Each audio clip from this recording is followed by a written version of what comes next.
Митко Чавков на казна затвор од 18 години. Мирно и без реакции поранешниот шеф на БЈБ Митко Чавков ја слушна пресудата како прво обвинет за крвавиот четврток. Неговата казна е највисока меѓу изречени 16 затвори. Реков дека ќе биде изнад 14 години и погодив во тоа. Сите предвидувања што ги кажав беа потврдени. Се наоѓа во притвор со незаконита одлука за незаконит судски совет, кој што нема право да ја донесе таа одлука, бидејќи во тој момент беше завршена главната расправа. Сите вкупно добија 211 години затвор. Абдул Фета Алими, член на собраниското обезбедување кој му го спаси животот на Зиједин Села, и Александар Василевски Нинџа кој со сведочење ги откри нарачателите, добија под предвидениот минимум за ова дело – 7 и 8 години затвор. Се зборуваше за емоции. Наводно, биле поведени од емоции кон татковината. Но за какви емоции станува збор кога има насилство, унисување на собранието? Зарем татковината се сака со тепање на пратеници, новинари и овластени службени лица? Не, тука не може да стане збор за патриотизам. Со патриотски пораки и иронија, обвинетите ја дочекаа одлуката. Ја молеа и убедуваа судиката Кацарска да не ги праќа уште вечерва во притвор. Кога давам ветување, од никоја цена нема да ги јадам моите зборови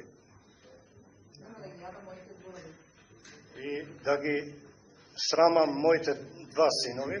Вие не осудивте. Историјата ќе нас ослободи. Еден ден ќе угрее сонцето на слободата. После се што направив за Македонија и за нејзините граѓани, во име на тие исти граѓани сум прогласен за терорист. Ме осуди политиката, поточно Зоран Заев.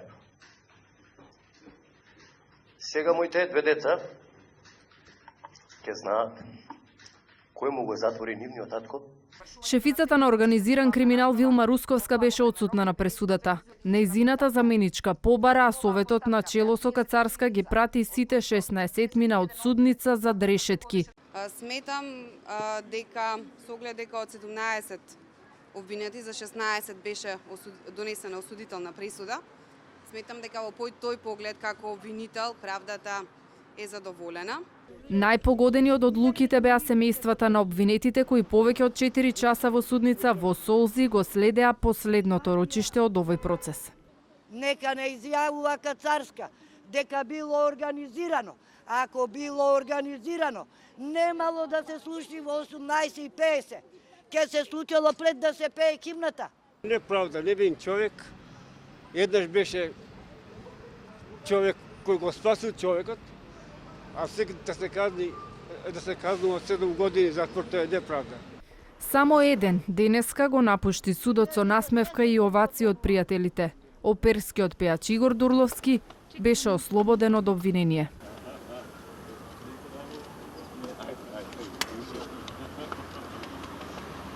Со законот за амнестија, пратениците, но и организаторите на протестите за заедничка Македонија, како и дел од собраниските вработени ја добија слободата, а бројот на обвинети во меѓувреме се преполови. Постапката траеше речиси 7 месеци, а денешните казни не се конечни. Обвинетите најавија жалби пред апелација.